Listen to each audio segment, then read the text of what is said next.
Meus amigos, não tá fácil, viu? A seleção teve mais uma atuação desanimadora sob o comando de Dorival Júnior nessa data FIFA e, apesar da vitória contra o Equador, perdeu por 1-0 para o Paraguai e jogou mal nas duas partidas. No vídeo de hoje, eu vou te falar 7 erros que, ao meu ver, foram cruciais para o mau desempenho do Brasil nesses jogos dessa data FIFA. Então fica comigo até o final e vê se você concorda com a minha análise.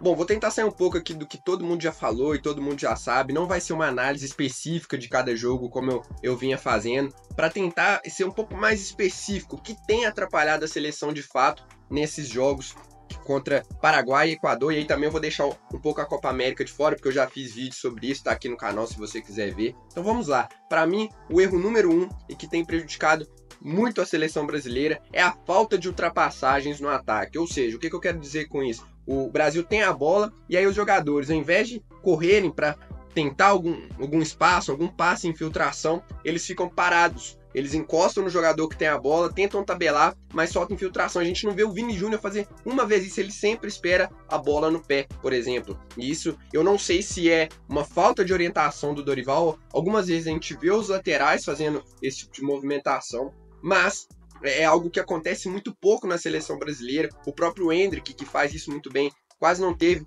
oportunidade de fazer isso. Claro, a gente enfrentou duas seleções que jogam com o bloco de marcação um pouco mais baixo e isso dificultou um pouco para que isso aconteça. Mas se isso não melhorar, fica muito difícil de criar espaço, fica muito difícil de ter alguma solução ali na frente. Então, para mim, esse é o erro número 1.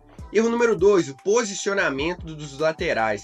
E aí, combinando característica, qualidade de cada um e defeitos também, pontos negativos, não faz sentido a movimentação que o Arana e o Danilo vem fazendo. Se você prestar atenção, principalmente contra o Paraguai, que o Brasil ficou mais tempo com a posse de bola, ali no segundo tempo, você via o Danilo fazendo ultrapassagem, não deu certo, não recebeu a bola, aí ele vinha, se posicionava entre o lateral e o zagueiro, de costas, ele e o Arana. E aí eu fico pensando, cara, de onde que eles vão poder produzir algo a partir disso, sabe?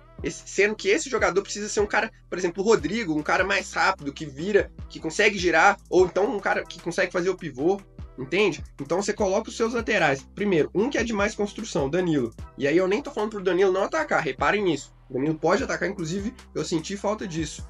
Pode fazer o corredor, mas se posicionar entre os zagueiros de costa, ele vai receber. Tentar fazer o pivô ali não vai dar em nada, gente. Não é a dele, não é a do Arana. E aí sim, isso é culpa do Dorival. Não é questão da característica do jogador. Qualquer lateral que você colocar ali que não tem essa característica, e poucos tem, né? Porque não é do lateral ficar encostado ali na ponta da área, não vai dar certo. E aí, então, esse posicionamento dos laterais para mim não fez sentido. Contra o Equador, principalmente também, o Danilo, ele poderia ter avançado um pouco mais. Ao invés de fazer uma linha de 3, o Equador deixava muito espaço na intermediária de ataque. O Danilo, ao invés de avançar, ele ficava ali parado na linha de 3. Ou seja, o Brasil tinha 3 jogadores e não tinha um cara a mais na linha de frente. Isso a gente chama de escalonamento, né? Você ter jogadores em diferentes alturas da linha do campo. Isso falta no Brasil também, e principalmente contra o Equador faltou isso. Então, o posicionamento dos laterais, ao meu ver, ainda não está fazendo sentido na seleção brasileira. Do Arana, com o Arana do lado esquerdo, o Arana ultrapassa às vezes por dentro, mas é aquela corrida, tipo assim, que não leva perigo. Ele vai até o final ali, às vezes recebe uma bola em profundidade. Não é o que ele faz nem próximo disso no Atlético. O Vini acaba que fica muito parado também. Então esse entendimento dos pontas com laterais, acho que dá para englobar tudo isso no segundo erro de Dorival. Terceiro, e aí talvez seja o único erro na convocação do Dorival, se é que dá para chamar de um erro, a falta de um meia criativo. Fato, o Brasil tem poucos jogadores com essa característica. O mais próximo que a gente tem disso na seleção brasileira hoje são o Paquetá e o Rodrigo. Mas o Paquetá é um jogador muito mais de aproximação, de tabela, de toque rápido, do que aquele cara que vai receber entre linhas, virar e achar um passe em profundidade. O Rodrigo até faz isso um pouco mais, mas também é um cara mais de drible, de condução. Não temos um Neymar, né? E aí é o cara que, eu sei que para muitos o Neymar já acabou, entre aspas, não vai mais voltar. Eu ainda tenho esperança, acho difícil. Ele vai precisar de um tempo para readquirir o futebol dele. Acho que para esse ano esquece. Ele vai precisar pelo menos de uns 3, 4 meses aí para retomar o futebol em alto nível, ainda mais jogando na Arábia, voltando de uma lesão tão grave, tanto tempo parado. Acho que vai demorar um pouco, mas é o cara que poderia fazer isso. Ah, Samuel, mas aí como é que é o erro do Dorival se não tem o Neymar? Bom, a gente tem outros jogadores um pouco mais criativos que não foram convocados. Porque o Gerson, por exemplo, não é. E eu não tô nem falando pra ter cortado o Gerson. Poderia ter feito outro tipo de convocação, cortado outro jogador. Mas, por exemplo, o Anderson Talisca, eu até esqueci de citar ele em outro vídeo. O Talisca é um cara criativo. Acho que também é um pouco mais, talvez, a característica de finalização ali de fora da área. Mas é um cara criativo que a gente não tem nessa seleção brasileira. Outro, que é esse sim eu citei na hora de analisar a convocação, Matheus Pereira, do Cruzeiro. Ah, mas é um baixo nível, às vezes ele é irregular, mas em termos de característica, a gente não tem um jogador próximo dele na seleção brasileira, que é o do passe final, de achar o cara, aquele passe de cavadinha, apesar que também sem ultrapassagem não adianta, né? Mas a falta de um meia criativo também foi um erro da seleção nessa data FIFA. Vinícius Júnior isolado, ou se você quiser mudar um pouco, o posicionamento e as orientações de Vinícius Júnior é um pouco da culpa do Vini e do Dorival. É difícil a gente saber até que ponto é a orientação do Dorival e até que ponto é uma coisa do Vini. Primeiro, algumas razões que eu acho que o Vini não jogou bem nessa Copa América. Eu reparei que muitas das vezes que ele tenta jogada individual, ele tenta para a linha de fundo. E se você reparar nos principais jogadores, e aí eu lembrava vendo isso contra o Paraguai, eu lembrava muito do Neymar, como que o Neymar sempre tentava o corte para dentro. Ele sempre puxava para dentro. O Vini não, ele puxa para ponta. Eu sei que ele faz isso no Real Madrid também, mas a partir do momento que você tem uma seleção com poucas alternativas e uma linha do adversário tão bem fechada, que você tem 2, 3 marcadores, por que não puxar para dentro? Na única vez que o Vini fez isso, contra o Paraguai, deu certo, e ele quase marcou, o goleiro fez uma boa defesa. Acho que isso é uma parte. Outra coisa, eu já citei a questão do posicionamento dos laterais e a falta de ultrapassagens, o que atrapalha o Vinícius Júnior. A falta de liberdade para o Vini. Ah, mas você vê o Vinícius Júnior por dentro, tá? Mas é muito diferente você trocar de posição do Vini e você dar liberdade para ele. A questão que eu digo é, o Vini, ele poderia participar de outras fases do jogo. Acho que ele fica muito isolado, ou para ele receber em profundidade e finalizar a jogada, ou para receber no 1 contra 1 na ponta. E isso não tem funcionado. Por que não deixa ele... Eu lembro muito também, eu vou citar, porque é a mesma posição que o Neymar fazia alguns anos atrás. Por que ele não vem receber na intermediária e tentar construir um pouco mais? Será que isso é falta de orientação do Dorival? Ou será que é o Vini que não quer fazer isso? Será que ele não pode encostar lá na direita, assim como o Rodrigo faz encostando na esquerda? No Real Madrid ele tem muito mais liberdade para participar de outras fases do jogo e muito mais confiança também. Então, o posicionamento do Vini, o Vini com essa falta de confiança seria o meu quarto erro nessa data FIFA. Quinto erro, manutenção de Bruno Guimarães no time titular e que foi crucial para a derrota do Brasil contra o Paraguai. Para mim, triste falar isso porque o Bruno, eu gosto demais do Bruno e você vê os jogos dele no Newcastle, como que ele domina o meio de campo do Newcastle, participando de todas as fases do jogo, chegando na grande área, participando na saída de bola, girando, construindo, finalizando. Cara, e na seleção parece que é outro jogador. Não, eu tenho que até analisar mais para ver se é uma questão de posicionamento. Ele recebendo de costas, eu não sei se é o melhor dele. Dorival até falou sobre isso, que ele tá jogando na posição que ele sempre jogou, mas é diferente, eu acho. Acho que no Newcastle ele recebe muito mais de frente e é muito mais a dele. Talvez testar o Bruno como um 5 pode ser uma boa, mas aí a gente precisa de um segundo volante de um pouco mais de pegada.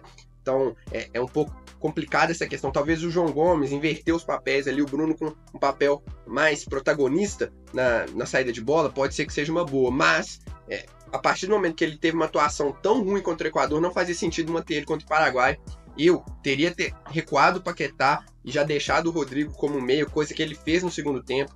O Bruno falhou ali no gol do Paraguai, que o Gabriel Magalhães afasta, o Bruno já tá com o posicionamento errado desde o momento do cruzamento, aí ele, ao invés de fechar a marcação, ele fica cercando e dá muito espaço pro Gomes fazer o gol do Paraguai. Então a manutenção do Bruno no time titular também considero um erro do Dorival nessa data FIFA. Assim como, por exemplo, eu não vou considerar isso um outro erro, acho que o Danilo poderia ter sido sacado contra o Paraguai também, dado mais profundidade com o William, já que não fazia sentido você ter um jogador tão construtor. O Danilo hoje é zagueiro, gente. Então, se não é para você ter o Danilo lá atrás, ajudando defensivamente, participando da saída de bola, para mim não faz sentido você ter ele atacando espaço, coisa que o William faz muito melhor.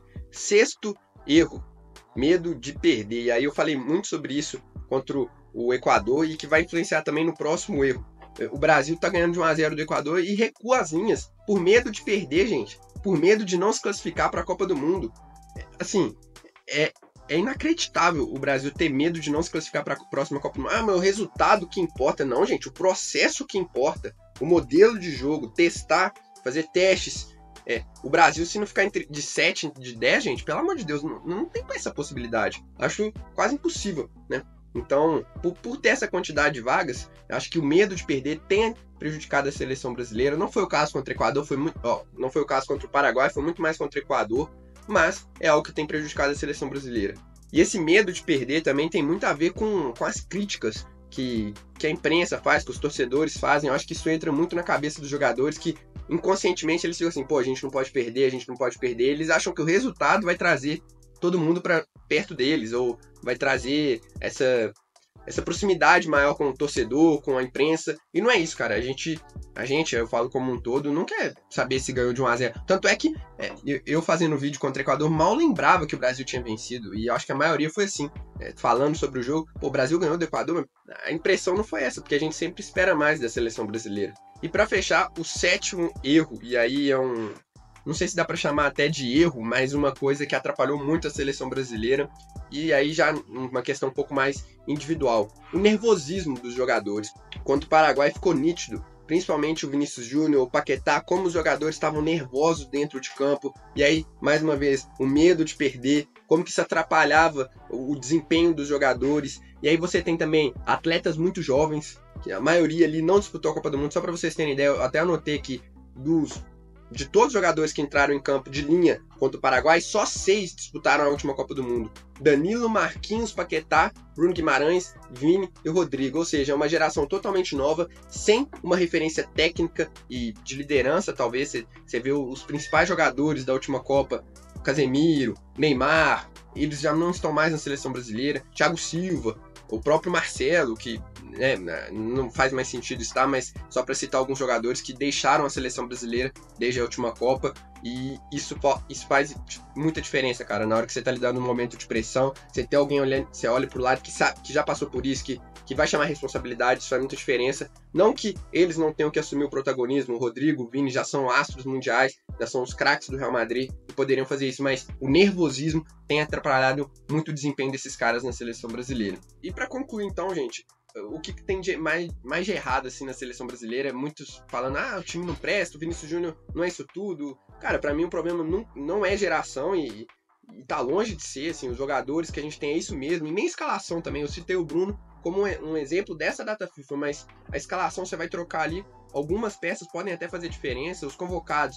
diante dos desfalques eram esses mesmos, então é muito mais um problema coletivo do que individual, ao meu ver, da seleção brasileira. O coletivo não deixa o individual, a falta de um coletivo bom não deixa o individual aparecer nessa seleção brasileira, entre outras coisas também, como por exemplo, eu acho até que a seleção tem alguns movimentos coordenados, que você vê que são treinados, mas que não vem fazendo sentido com o estilo de jogo e nem com os adversários que a gente vem enfrentando. Então, são movimentações que não favorecem o estilo de jogo do Brasil e por isso a gente não tem visto boas atuações da seleção brasileira. E aí também dá até para falar que o campo prejudicou, o tamanho do campo na Copa América prejudicou, mas nem tanto como a gente imaginava.